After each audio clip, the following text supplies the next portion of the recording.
Sorry speech disturbance ஆனதுக்கு. ஓகேங்களா?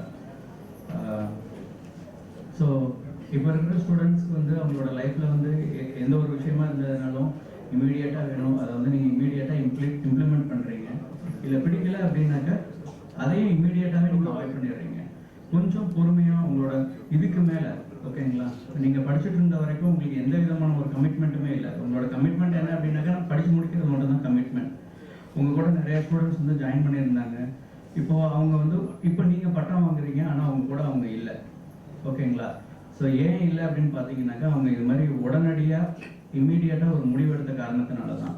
இன்னைக்கு அவங்க வெளியில் போய் எப்படி இருக்காங்க அப்படின்னு தெரியாது.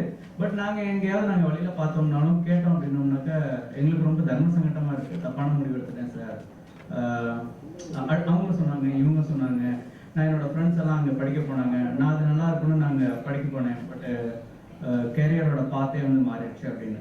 ஸோ உங்களுக்கு சொல்கிறது என்னன்னாக்கா எந்த ஒரு விஷயத்தையுமே வந்து இன்ஸ்டண்ட்டாக நீங்கள் முடிவு பண்ணாதீங்க, அதை இமீடியட்டாக இம்ப்ளிமெண்ட் பண்ணாதீங்க.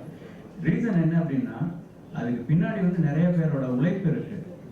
ஓகேங்களா? உழைப்பு இருக்குது, பணம் இருக்குது, எல்லாத்தையும் தாண்டி நிறைய நேரம் இருக்குது. அதை எதையுமே வந்து ஸ்பாயில் பண்ணிடாதீங்க. இன்னொன்று நெக்ஸ்ட் என்னன்னு பார்த்தீங்கன்னா லைஃப்பில் வெற்றியும் நிரந்தரம் இல்லை, தோல்வியும் நிரந்தரம் இல்லை. சின்ன சின்ன விஷயத்துக்கெல்லாம் மனசு உடஞ்சு நம்மளோட லைஃபே அவ்வளோதான்னு எந்த ஒரு சுச்சுவேஷன்லையும் உங்கள் லைஃப்பில் எந்த ஒரு சுச்சுவேஷன்லையும் நீங்கள் வந்து முடிவு பண்ணிடாதீங்க. எந்த ஒரு சூழ்நிலையையும் பாசிட்டிவாக எந்த ஒரு சுச்சுவேஷன்லையும் நம்மளோட பாஸ்ட்டை வந்து நம்ம சேஞ்ச் பண்ண முடியாது. பட் அந்த பாஸ்ட்டை சேஞ்ச் பண்ண முடியாது. பட் ப்ரெசண்ட்டில் வந்து நீங்கள் வந்து அதை பாசிட்டிவாக கொண்டு போனீங்க அப்படின்னாக்க டெஃபினட்டாக உங்களோட ஃப்யூச்சர் வந்து பெட்டர் ஃப்யூச்சராக இருக்கும். எல்லாமே வந்து பாசிட்டிவாக அப்ரோச் பண்ணுங்கள். நெக்ஸ்ட்டு ஹாப்பியாக சந்தோஷமாக வாழுங்க, நிறைய சம்பாதிங்க. பட் எந்த ஒரு சுச்சுவேஷன்லேயும் என்ன சொல்கிறது, தேய்மானமாகக்கூடிய பொருளை வந்து இன்வெஸ்ட்மெண்ட் பண்ணிடாதீங்க. ஏன்னா இதுக்கு மேலே தான் உங்களுக்கு லைஃபே.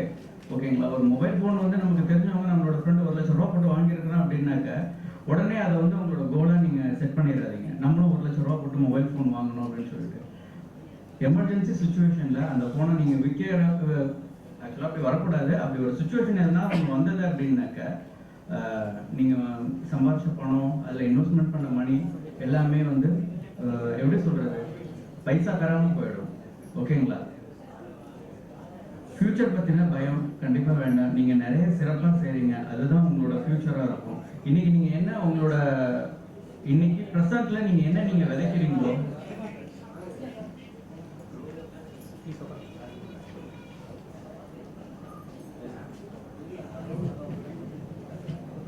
ஓகேவா, இன்னைக்கு நீங்கள் என்ன நீங்கள் விதைக்கிறீங்களோ அதுதான் நாளைக்கு வந்து நீங்கள் அறுவடை பண்ண போகிறீங்க. லைஃப்பில் நீங்கள் ஜெயிக்கிறது கூட ரொம்ப ஈஸி தான். ஓகேங்களா? பட் உங்களோட வெற்றியை வந்து நீங்கள் தக்க வைக்கிறதுக்கு தான் நிறைய போராட வேண்டியிருக்கு. ஓகே, இந்த விழாவிற்கு வருகை தந்த அனைத்து ஆசிரியர்களுக்கும் உங்களோட பொன்னான நேரத்தை செலவழிச்சு வந்திருக்கீங்க. சாரி, ப்ரோக்ராம் ஸ்டார்ட் பண்ணுறதுக்கு கொஞ்சம் டிலே ஆகிடுச்சு. அதுக்காக எங்களோட கல்லூரி நிர்வாகத்தின் சார்பாக நாங்கள் கொஞ்சம் மன்னிப்பு கேட்டுக்கிறோம். ஓகேங்களா? அண்டு